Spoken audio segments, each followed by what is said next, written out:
Hello, everyone, and welcome. We're going to get started with our webinar in just a few moments, and we're so glad that you're choosing to invest some time learning with us today. My name is Becky Robinson, and I'm so thrilled to be here today with Victoria Montgomery Brown and for all the learning that we will do together. The topic of our webinar today is Victoria's book. It was released last year. It's called Digital Goddess, The Unfiltered Lessons of a Female Entrepreneur. And I always love talking to Victoria because her experience as an entrepreneur is so different from mine, and there are always lots of rich lessons. So as you're coming in today, I want to encourage you to take a look at the chat. We will love to interact with you today throughout the event in the chat, and we would encourage you to use the drop-down menu to select all panelists and attendees so that everyone can see your questions and comments along the way. And I would love to shout you out. So if you'd like to go ahead and quickly find the chat and tell us where you're calling in from today, I would love to hear. And if you happen to be representing an organization or attending this event as part of your professional development, we'd love to hear that as well. Finally, if you would like to communicate by sharing on social media as you learn with and from us today, I would encourage you to use the hashtag Digital Goddess, the title of Victoria's book, and we'll look for those tweets later. So welcome Antonetta in Stouffville, Ontario in Canada. Awesome. And in sunny Toledo, Ohio, that happens to be Kelly. And I know Victoria mentioned before the call that she called in today from Tampa Bay. Is that right? That's right. And I think that it must be even hotter in Tampa Bay than it is here since you have the air conditioning on. Well, I have it on mostly because I just get really red. Okay. Welcome to Michelle in Pittsburgh. Welcome to Rose in Detroit and Jillian in Pennsylvania. And hello to Lenore in Tucson, Arizona, and Kitty in Rhode Island. It's great to see Kitty again. She's a regular attendee of our webinars. So we will be getting started in a few moments, but before we do, I want to give you some more information about Victoria Montgomery Brown. She's the co-founder of Big Think, and she served as Big Think's CEO from its inception in 2007 until it was acquired in late 2020. Big Think is a knowledge company that makes people and companies smarter and faster through short form video with the world's best thinkers and doers. And Victoria, maybe we'll have a chance to hear some of your plans for the future as we dive into today's learning. Oh, hi to Kristen in Kansas City. So before we start today, we're really curious about you, and we have a couple of polls to get to know you a little bit.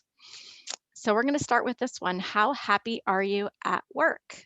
We would love to know if you are very happy, mostly happy, neither happy nor unhappy, or not happy at all. And if you have any nuance that you want to share with us in the chat, we would love to see that too. I know some of you may have gotten new jobs during the pandemic and would be curious about how that's working out. I am so surprised to see how happy these people are. Wait until you see, Victoria. That's amazing. I just read an article yesterday, I forget where, which basically said that there's going to be huge turnover when people go back to work. Yeah, did they say why? Because people have reassessed what is meaningful to them in their lives, and they also people have become super burnt out working at home. Some people want to continue to work at home and will not be allowed, and some people have just become, I don't know, much more cognizant of what matters to them personally and professionally. Yeah, that's a really interesting observation. So I'm going to go ahead and close the poll and show the results. It looks like 61% of our attendees today so far are mostly happy at work, and 17% are very happy at work. So that's encouraging. And let's take a look at this next poll. We're curious about those of you on the call if you've ever thought of starting your own business. So yes, if you have, no, if you haven't, and if you've already started a business, we'd like to hear that too. Again, if you have any comments in the chat, Victoria, I don't know if I ever told you this, but I actually never thought of starting a business until I did it. Oh. Now I know that you had thought of it for a while when you founded Big Think. Is that right? That's right. I mean, I always knew that I wanted to be an entrepreneur, but kind of the timing was perfect, because I think you and I have chatted about this. When I graduated from business school, it was 2003, which was an appalling time to be getting a job because of the dot-com bust, etc. So people were lucky to be going back to the same job, much less going into a different field. So I wanted potentially some experience in banking or something like that, but that was not to be had. So I went back to media, and I think because I was only there for 2 years, if I had got a job at Goldman or something, I might still be there because of the incredible pay or whatever, but there was no huge incentive for me to continue. And so I was just able to start, or kind of kickstarted to the entrepreneurial journey sooner than I thought I might have been. Got it. Well, let's take a look at these results. It looks like we have about half the people on the call who have thought of starting a business, and about half who already have started. So it seems like we've attracted the right audience, either people who are considering entrepreneurship or who are already on that journey. So that's good news. So, as we get started today, I have had the chance to read some of your book. And one of the things that struck me was just how honest and open you are. And, it's right in your book title that your book is The Unfiltered Lessons. So, I'm wondering if you could share with us why it was so important for you to share your story honestly and openly, and also how you found the courage to be so open about your journey. Well, I think 13 years in, I've had major ups and downs, and kind of realized that transparency and being my authentic self is A, the most fun, and B, the easiest way to live. Trying to be, present better scenarios than currently exist is a difficult way to live. And there was no real reason for me to write the book. It wasn't like I had a burning passion to be an author, but in the last maybe 4 or 5 years, I was receiving a lot of requests, specifically or particularly from young women, but also from men, asking me about how I had come to build Big Think, what was the impetus behind it, and to share the journey. And as I write in the book, kind of the most interesting stories are the raw ones that are honest and don't paint a glossy picture around what the journey looks like. I would want to read that kind of a book, versus here's how to suddenly make it to be Mark Zuckerberg overnight, because 99.9 or whatever percent of entrepreneurs don't ever get to be that, to be somebody like him or like him. And so enjoying the journey, I think, is fundamental. And so that's the story that I wanted to tell. What does it look like to be an entrepreneur, kind of worse than all? So, how about the courage piece? Where did that courage come from? Um, I think some of it was desperation. I think there's no shame in saying that. If you need to create your own opportunity because ones that you are looking for aren't presenting them to yourself or to me, you can start your own entity, which is what I did. Something I wanted to be in the knowledge media space. The types of scenarios I was looking for were not interesting to me. I didn't want to work at a studio or a television channel or something like that. And so I figured with my business partner, Peter Hopkins, let's just do it ourselves. So it was a kind of a mix of chutzpah and desperation, probably. That's helpful. So, integrity is a central theme in your book, and I'm curious about how that core value played into your startup of Big Think. Sure. Well, I think integrity along any person's business or professional journey is imperative, because once you tell one little lie or whatever, you can dig yourself into really deep holes quickly. And, as I comment about in the book, like the scenario of Elizabeth Holmes, who started Theranos, and she is potentially or very likely going to jail. And if she had fessed up to her mistakes early on and that she didn't have a viable product, she'd probably be in a way better position today. And her board and investors might have actually helped her out. For me, I had a situation very early in the journey of Big Think where we had just raised money from notable investors, including Peter Thiel, who was the first investor in Facebook and founded PayPal, and other really sophisticated individuals who had invested in two people specifically. I mean, they believed in the business we were going to create, but we were not seasoned entrepreneurs, and this was our first venture. And we had closed the funding round. I think it was in April of 2007, and we were set to launch publicly in January of 2008. In the interim, obviously, we built the product and tons of interviews. And right before we were set to launch, I was actually arrested, which was not a good scenario. And I could have been um, basically brushed it under the carpet or not told the investors. And I thought it wasn't fun at the moment, but this is an opportunity for me to get ahead of the story and make sure that I am as blunt about it as possible. I wasn't sure if they would stick by me, want to disinvest or whatever, take their money back. And I'll tell you why all this happened in a moment. But because I was completely straightforward and transparent with them and told the harsh news as quickly as I could, it actually built, they actually developed more trust in me. And I developed mentors along the way from being so blunt. And I think that was a harsh lesson to start with, but one that has been fundamental to the way that I've conducted business going forward. And I should also note that we were going to be featured like a few days, maybe a week or so after the arrest on the main business section of the New York Times. So it was a bit of a daunting situation. And basically the whole gist of why I was arrested. And by the way, my criminal defense attorney back in 2007 constantly tells me I shouldn't say I was arrested because there's no record of it. Everything was expunged. But I did go through the scenario, and it was because somebody I'd been working for before was angry that I left and had me charged with use of car service. Yes, unbelievably, use of car service. I thought it was a joke. My criminal defense attorney thought it was a joke. It was not a joke, and it was I had actually not done anything wrong. But 3 months of court dates later was not a fun way to kick off my entrepreneurial journey. Well, and when you tell that story in the book, it is so riveting and so entertaining, which is, kind of unusual for a business book.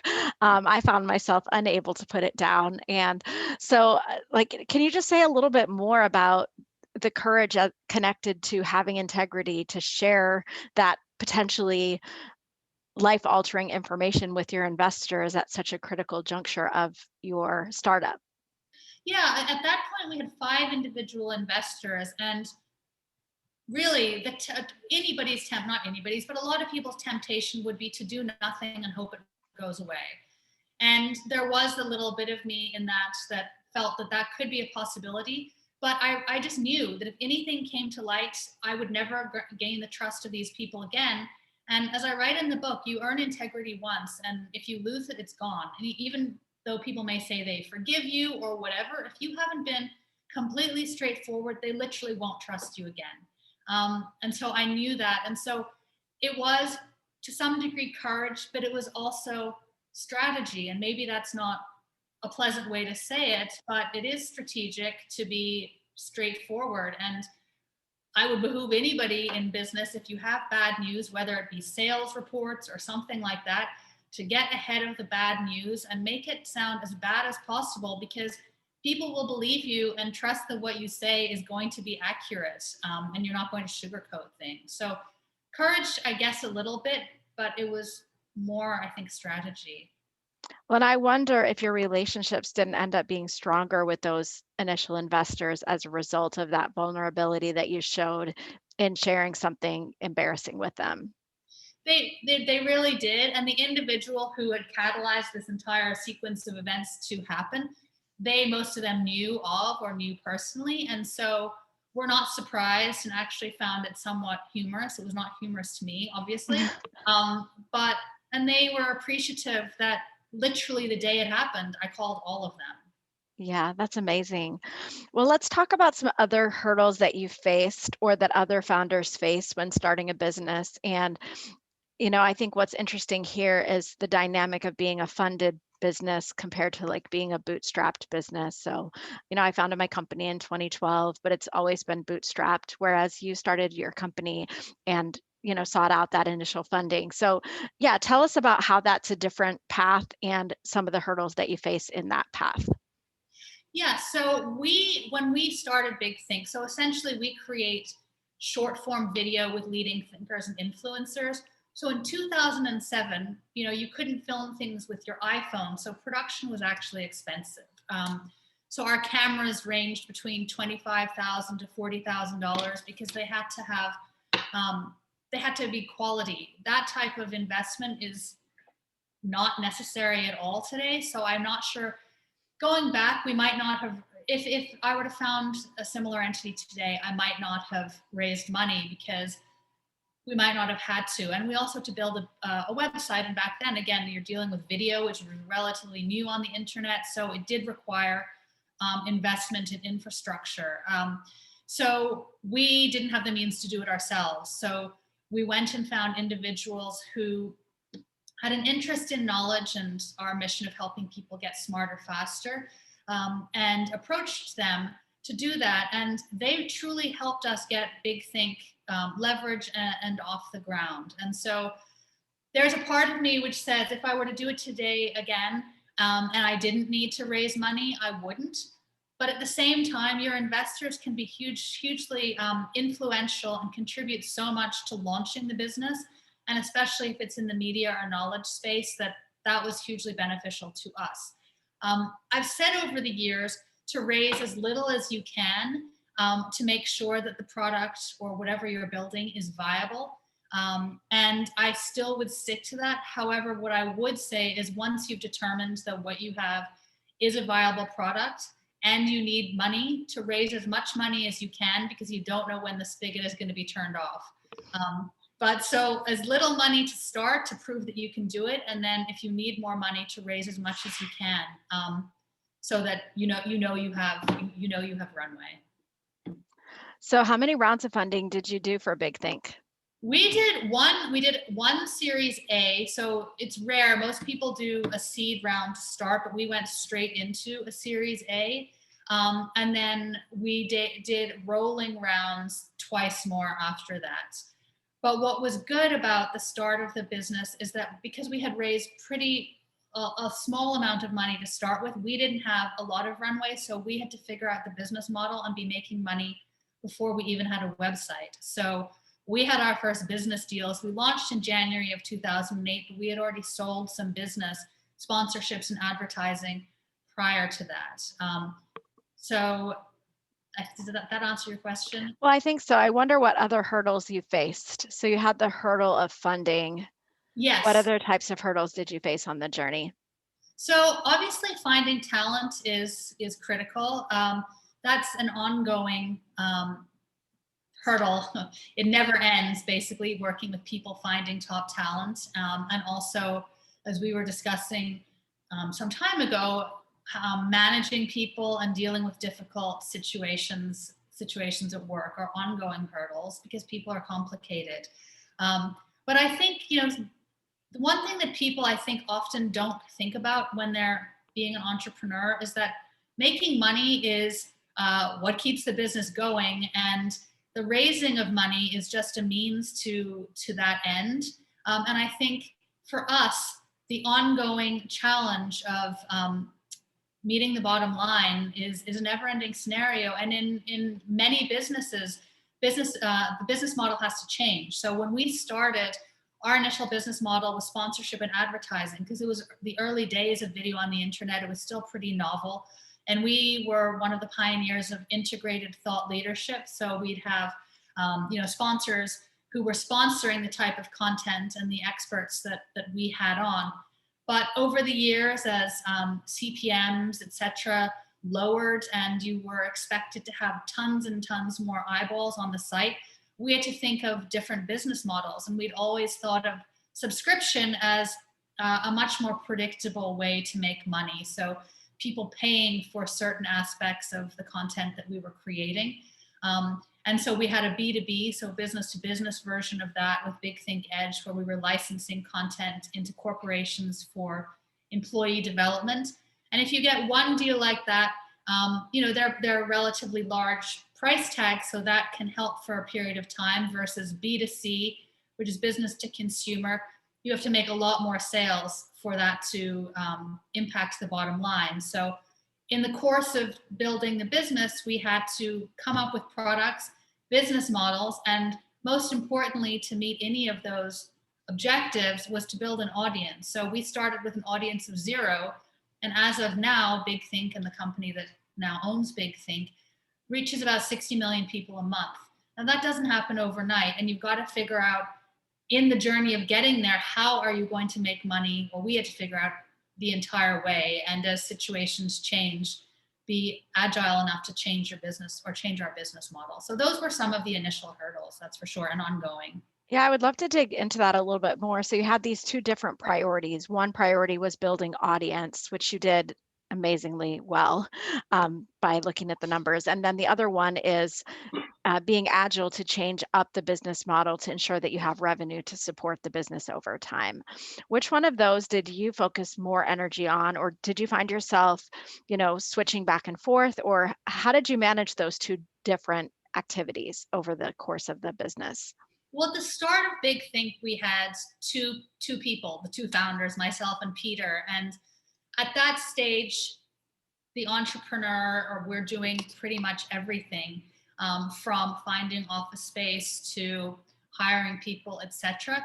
At the start, we had to create the product. So both Peter and I and the initial two people we hired were entirely focused on building or creating content, because we wouldn't have an audience if we didn't have content.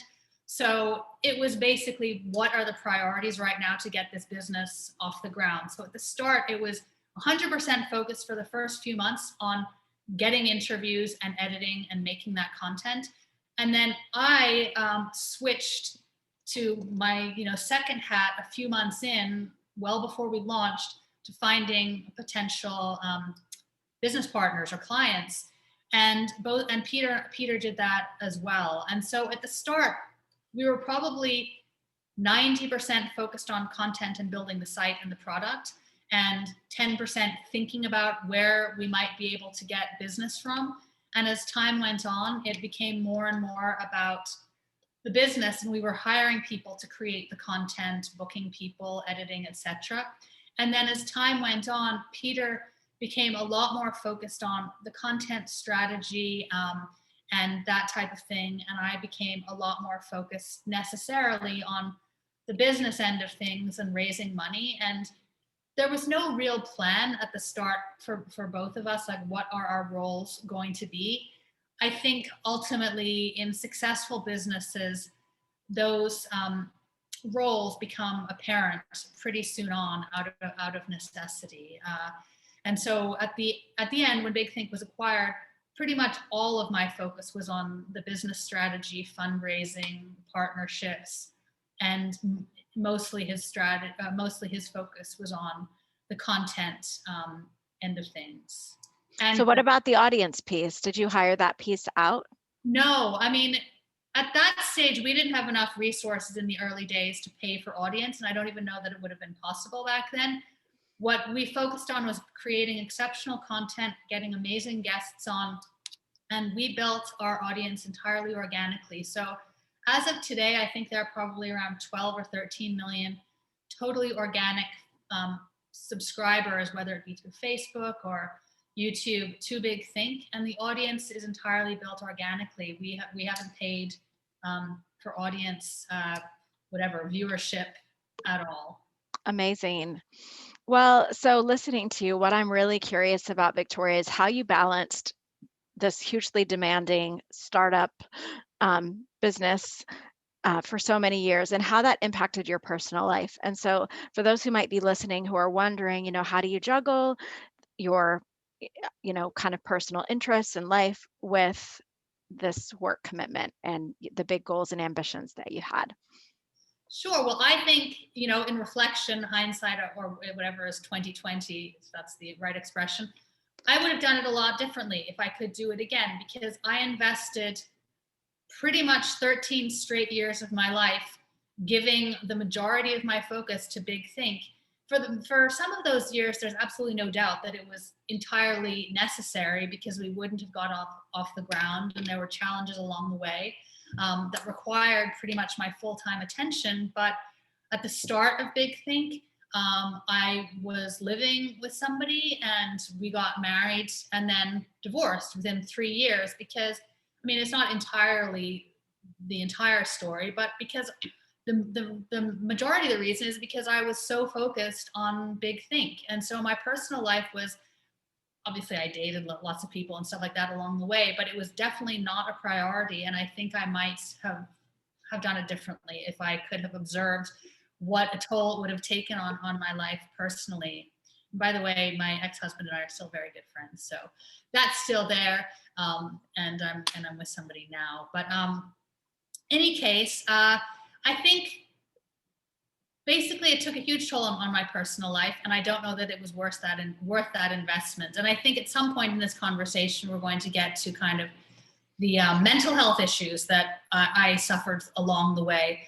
And people do ask me sometimes, would you do it again? Yes, I would. It's all been very much worth it, but this isn't to say that there aren't challenges and things that I would have done differently. Sure.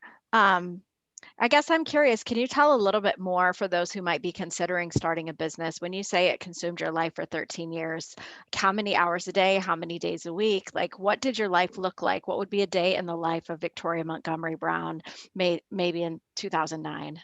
Well, I am a person who answers emails and calls or whatever instantaneously.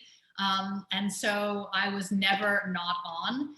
And even if I was traveling or weekend or whatever, I was always available. So it's not like I was working around the clock, but I was available around the clock, which I don't think was healthy for me. And I lived that way until we were acquired, pretty much. So it's not like I changed a lot along the journey. But I found it all consuming, and I took personal responsibility in the outcomes. It's not like I can control every outcome, but I felt responsible for every outcome. So dealing with investors, being transparent, as I said at the start, constantly being in communication with them. So I felt like they were in the know as what was going on. Dealing with customers, trying to sell all the time, working with our employees, and trying to be, a good leader and mentor to them. So I found myself kind of run thin in a way that I possibly didn't have to have been. And instead of making changes along the way, I think I became a lot more entrenched in how I was actually already giving more than my all to the business. I'm curious if you had any like role models along the way, other entrepreneurs that you were modeling your approach after. Um, Not really so much. I mean, one is familiar with all the success stories or many of the success stories, and the notion that you have to be living as that entrepreneur 24 hours a day, and your personal life does have to go by the wayside. I just don't think that's true in hindsight, but I think I internalized that success would mean that I had to live that way. Got it. Well, so let's switch. You kind of sneak previewed the topic of mental health. And in the book, you talk about some of the mental health challenges that you faced. And, talk to me about why it was important to you to share about those topics. Well, I think a lot of people are ashamed about it, and everybody has mental health issues, whether they admit it or not, at some point in their life.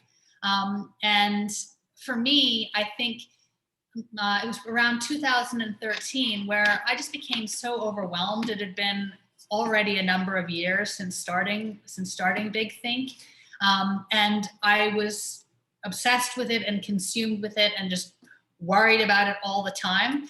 And one of the jobs of a CEO is for sure is seeing around corners and trying to predict what could go wrong, but it's also fundamentally a CEO's job to be champion and see the possibility and the positivity of and opportunities. And I became entirely focused on basically preventing negative things from happening. And I remember I was in San Francisco with Peter at this coffee shop, Yerba Buena, somewhere in downtown San Francisco. And I was laying out to him all the scenarios of what could go wrong. And, and then this could go wrong and this could go wrong. And then ultimately there's a possibility we could go bankrupt. And he said, if all of this could go wrong, like, why are we doing this? I mean, why are we both in this? And then he was very frank with me and said, you've been negative for an awful long stretch of time, and I think you need to go and get help. And I did. And so I went and saw a psychiatrist, and it wasn't like I was instantly cured. Anxiety and depression is an ongoing battle, or struggle or whatever, but you can certainly get help. And even in 2019, I guess it was, I had my first experience of a panic attack where I thought I was having a stroke, and took myself to Mount Sinai Hospital. By the way, if you do shout that you think you're having a stroke, you will get instant attention. It's not really my aim, but and then, it was, again, another wake-up call, like, this is not the way I want to be leading my life. Is big think is important, but is it this important? No, it isn't. And so, I did make changes in the later years of Big Think. But I think people assume that, success means you won't have mental health issues, but with success comes a burden of trying to continue it. And so, I try to be as open and honest as I can with others about the struggles I've gone through. So it's interesting that, you went to get help when your co-founder pointed it out to you that you might have been having a struggle.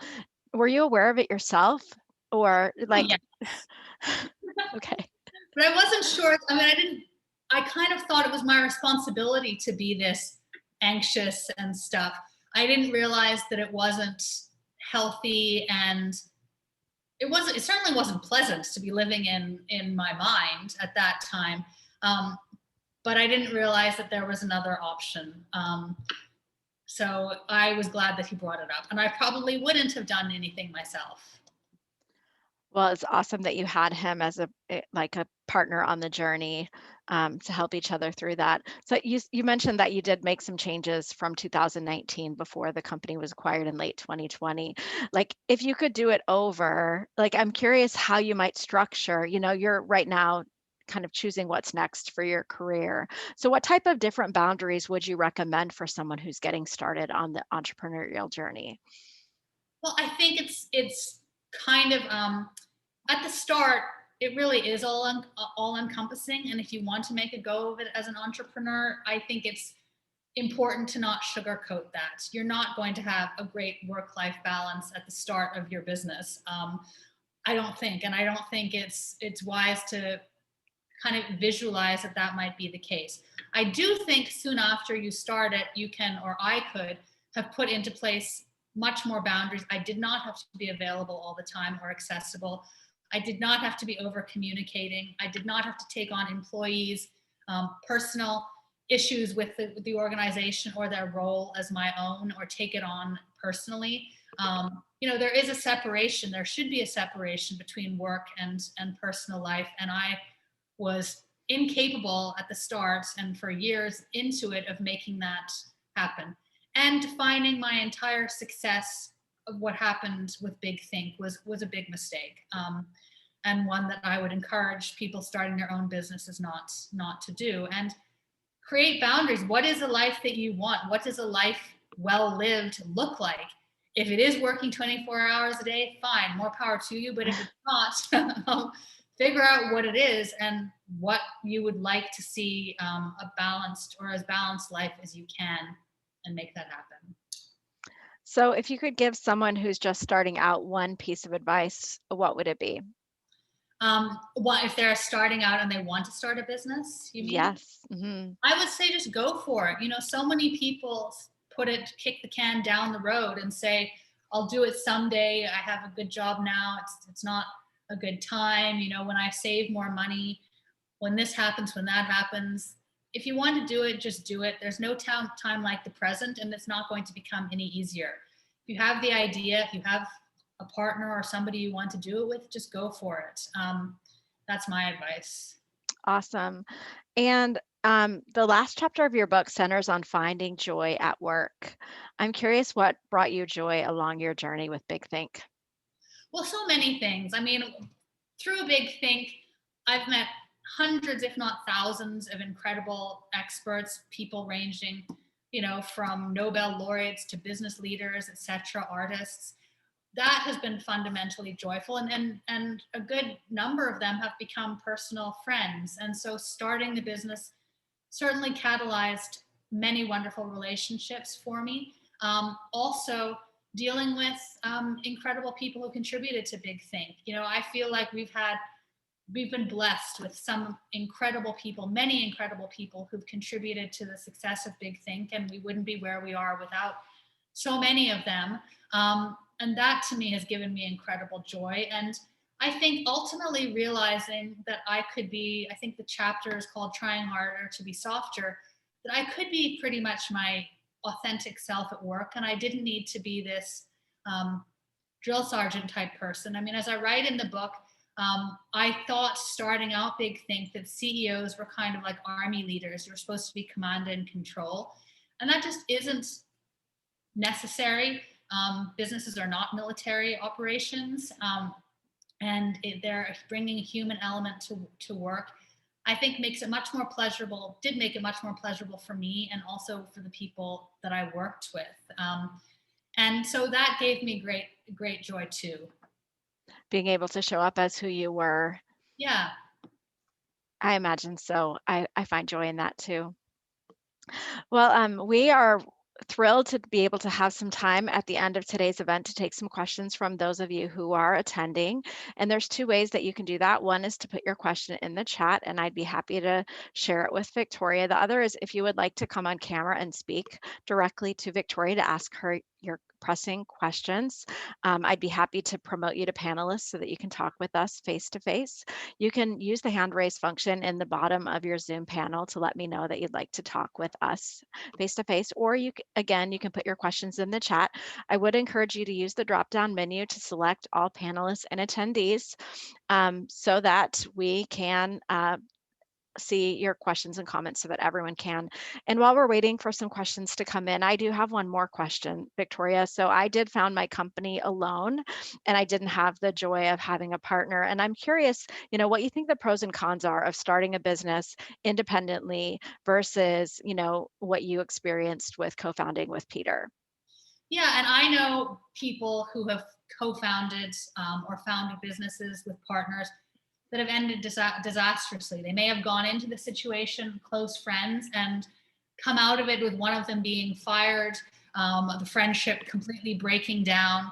In fact, there's a really good documentary called Startup.com about the early days of the dot-com boom with best friends who started a company who are now enemies. That was in the early 2000s. But for me, I was blessed with an incredible business partner. That is not to say we haven't had major ups and downs and disagreements and challenges along the way. But for me, it was wonderful to have somebody who was in it with me, who understood the difficulties and challenges we were going through like nobody else could. I think there are benefits to starting it alone. Obviously, you can do whatever you want, lead the company however you want to do it. But I do also think it could be lonely. And being in partnership with somebody, I think, is a wonderful way to go about it. But it's not for everybody. Awesome. Well, I think I promoted someone to panelist, but I'm not seeing, aha, here she is. Or maybe he, I'm sorry. I wasn't sure about the name. Oh, no, it's fine. You got it right the first time. Hi, my name is Rochelle. First off, thank you so much for coordinating this panel. This has been very insightful for me in so many ways than you can imagine. But I guess for my question, I find myself in a situation where I've started my own business that deals with creating content that deals with like interacting with like academics across all disciplines of academia. So in hearing about your story regarding Big Think, about how you guys went and reached out to investors in the beginning, I guess for me, my question for you would be, how did you go about reaching out to these individuals? How did you guys get in contact with these guys and then said that like, hey, you know what, we're creating like all of these like high-end quality, content that can be of extreme value to a wide audience, and that this is something that, you guys should invest in? Well, the one thing that I will say is that people don't often assume good intent of notable people, or that they're really hard to reach, oftentimes they aren't all that difficult to reach. And for some people, we guessed their emails and reached out that way. What I will say for the 5 initial investors, one of whom I was very lucky, I went to business school with him. He was the lead investor, but he didn't really know me from business school. So I still had to reach out cold, essentially, to him. What they did want to see before they would even consider investing in us is that we'd taken the idea as far as we could without money. So we needed to show, like, the question was, all right, so if we do invest in Big Think, how are we confident that you're going to be able to get these unparalleled experts that you say that you're going to? So before we had raised money, we had reached out to Richard Branson, Moby, Larry Summers, who ultimately who was the former Treasury Secretary and president of Harvard. He became an investor in Big Think. We reached out to them and said, if we managed to put this together, would you participate? And so when we went back to David and other potential investors, we had already a roadmap for the first few weeks of what we would be doing once we got the money. And we had potential yeses from a few participants. And so they could see that we would kind of put our money where our mouth is. They wouldn't just invest money and we wouldn't know what to do. But we did also just reach out cold to a bunch of them with the idea and how we would go about getting it done. And this kind of goes back to the way we got some of our investors. People really don't believe that you can reach out to somebody like Richard Branson. We guessed his email and got in touch with him and he responded. Now, maybe 50, 75% of the time they won't, but a lot of them will. Oh, thank you so much. I guess, in my experience, I'm just now realizing just how accessible people are. Like, for example, being able to have this conversation with you and having, to getting you to answer my question. So that was really cool. So thank you for that. One last thing before I go, would it be okay if I reached out to you directly, maybe via LinkedIn, to kind of just pick your brain about a couple of things, just because I know that some of the things I'm doing really overlaps with some of the things that you guys did with Big Think? Yes, of course. I mean, as I write about in the book, this is one of the lines that our lead investor said to me all the time, which I think is totally true. You don't ask, you don't get.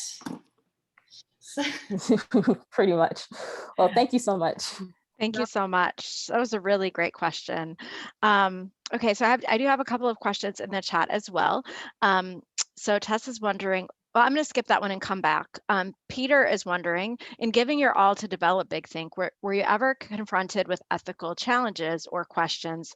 How did you deal with them, and what was the line in the sand? I think anything that made me feel was questionable, we wouldn't do. It's just not worth it. Honestly, nothing is worth losing your integrity. There was one scenario, for instance, our experts are kind of the lifeblood of Big Think. They're the ones who provide the content for us. We may film them and stuff, but it's their minds, their hearts, etc., that are providing the value that we're presenting to our audience. And we obviously needed to monetize the content we were creating to continue to be able to create content. We had one sponsor who really wanted us to put our experts in a light that advertised a product in the chemical space, which many of our experts probably wouldn't want to have been associated with. This was a big money-making opportunity for us. And at the time, we needed the money. And it was so tempting to take that client opportunity and get money for the short term that really would have helped us then at that moment. But we turned it down because we realized that, all right, this may bring us in $500,000 or $1 million that we desperately need right now. But these experts are never going to get over the fact that we basically use them as shills for a product that they probably would not want to be associated with. So that was a hard pill to swallow in the moment, but ultimately served us way better. We never have put our experts in a light that we feel would compromise their integrity. Got it. Thank you. So Peter, who asked that question, actually came on as a panelist. So Peter, if you'd like to turn your camera on or unmute to speak to Steve Hopkins. Victoria, you're welcome to. Oh, is he your friend? He's the founder, the other founder of Big Thing. Oh, amazing. I think it's Peter So Hopkins. I hope that he'll come on camera with us. He's over here. So we also have Jason. Yeah. Jason, did you have a question you'd like to ask? And Peter, I hope you did. can find your way to Hi. unmute. Hi, Jason. Hi, Victoria. Hi, How are Vic. you? Good. We have your book. I Thank read it all. I loved it. I loved how honest you were. I'm just going to say something. This isn't my question, but I wanted to just acknowledge that, like, so many business books talk about taking the action, but they don't talk about how the person's feeling. So everyone just thinks you don't take the action until you feel really good about it. And I loved that you went out of your way to say, I was filled with fear and doubt and I did it anyway. I really. Thank you. Yeah, thank you. So our question is, Jason and I took a little sabbatical during COVID, and we're doing like a side project which involves interviewing doctors on a very specific niche health topic that we're creating for our community because there wasn't a good resource for it. And one of the things we're learning amongst many is managing the personalities of people who are used to being like the one and only smartest person in the room, and having them engage in this somewhat collaborative process, even though the interviews are one-on-one, they're being featured next to each other. And I'm wondering what advice you have for helping to manage all of those personalities that you had who were kind of collaborating in the same space under your banner. Well, for me, I had to always realize that my ego could never get in the way. And there were some instances, honestly, where it was really unpleasant to be dealing with some of the experts we had on. And I kept reminding myself, what is the mission here? The mission is to share this person's expertise with our audience. And if I take offense to what they're saying or feel like they are not being super kind to me, my being bitchy or whatever in return is certainly not going to help me forward the mission. So I always have to put my ego into the background, I think. And I think Peter would agree with that as well. 95% of the experts we had on were wonderful to work with, but there are going to be some really difficult ones. So that's my own advice. I don't know if that's good advice. No, it's That's great. helpful. Did you ever, and you kind of alluded to it with your example about the chemical company, but like we've had a situation where one of our experts touched on a subject that another expert didn't agree with, and now they're like, well, it gets anyway tricky. I'm just wondering if you had anything like that. We have, we've also had instances where experts have come on and said something very clearly that we have on camera, on film, that's been filmed, and we put it out there, and then they deny it and actually try to take legal recourse. And so those type of things happen. And unfortunately, it's just kind of par for the course to expect that certain things like that will happen. But if you are going about it in an ethical way, there's really nothing to fear. If you're not misconstruing what somebody has said, and it happened to us probably under a dozen times, but in 13 years, each one of them still felt painful. We were very cautious that we never misquoted anybody and what they said was truly what they said. Right. Thank you. Super you. helpful. Really good to see you, Vic. You too. Nice to see you. Are you guys in Toronto? No, it's a long story. We're in Louisiana. Louisiana. Okay. All right. It's a beautiful background too. Thanks for joining. Thanks for hosting this. So we have a question from Tess, and she's wondering what tips you got that helped you in your journey toward healthier mental health, and what you found useful when you sought out that help. Well, I did go and see an actual psychiatrist, and I was put on antidepressants. And that I kind of had a stigma in my own mind against it, but that really, really helped me. Sometimes you just need, or I needed, a chemical intervention. And so I was open to it because I did want to get better. And then I also, as I write about in the book, I went I'm losing track of years. It was 2018 or 2019, early 2019, I think. I went to this thing called Onsite in Tennessee, which was, you take away, or they take away, all of your digital assets, and it's a week kind of reflecting on who you are with people, and it's experiential therapy, which for me was deeply uncomfortable because I am not into that type of thing. But I tried to do something that was completely uncomfortable for me to sort of jolt me into a new way of behaving. And so it was, 7 days in Tennessee with living with people, which I also am not into. But it really fundamentally changed my behavior. And so I think taking things and forcing myself to do things that were deeply uncomfortable for me were critical. Great. Thank you so much for sharing that. And I think, as it relates to unplugging, it's something that we could all use to do, whether it's, forced on us from a week of therapy, or whether it's a discipline that we try on our own. Absolutely. So we may have time for another question or two, and there's some thank yous in the chat for being so honest and open. I think, to normalize getting help when you need it is amazing. So I do want to make sure that everyone knows how to find out more about you and your work, Victoria. So we're going to go to that. If I see more questions in the chat or I see another hand raised, I'll go back to you. But otherwise, really briefly, we want to share with you some ways to stay in touch. So first of all, obviously, Victoria Montgomery Brown's book, Digital Goddess, is available on Amazon and other online retailers. And, if like Jason, and I don't know the female's name who was talking with Jason. Did she say it again? Meredith. And Meredith. If Jason and Meredith, have not already done so, or if those of you on the call have already read the book and loved it, we would really greatly appreciate your support through an honest Amazon review. And an Amazon review really only needs to be a couple of sentences about what you found value about in the book. And that's greatly helpful for an author in expanding the reach of their message. So we would really greatly appreciate that. And finally, you can find out more about the book by visiting digitalgoddessbook.com, or as Cheryl was saying, you can obviously connect directly with Victoria on LinkedIn.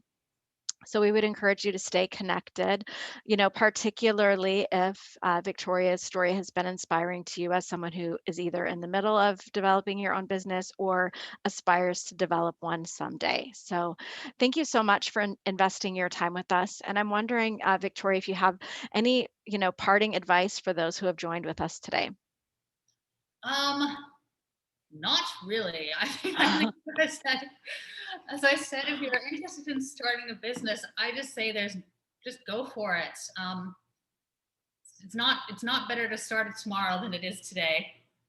Awesome. Thank you so much. And thanks to all who have joined. Have a great afternoon. Thank you.